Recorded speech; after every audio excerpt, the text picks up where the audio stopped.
nedobytnú pevnosť, cez ktorú je veľmi ťažké dostať sa len k tebe.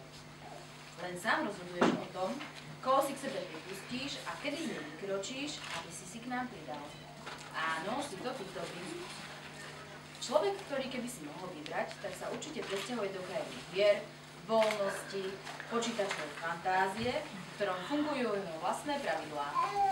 Žiaľ, nie vždy v živote máme možnosť až takéhoto výberu, ale toto ťa určite učiť nemusíme, pretože to vieš najlepšie sám, aj najmä na tebe, ako sa s tým rozhodneš naložiť. Ved, že oveľa ľahšie sa bude aj tebe, aj nám spolu fungovať, keď nájdeme cestu tých správnych dohovorov, aby sme boli vzájomne spokojní.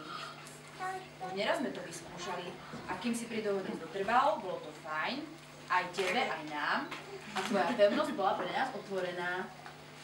Zdalo sa, že aj tebe sa s nami páči, tak snáď takých chvíľ bude čo najviac, pretože je v tebe ukrytý obrovský potenciál, ktorý by bolo škoda nechať len tak, veď aj od teba sa máme čo naučiť. Tak sa s nami o tom podeľ v druhom pôl roku.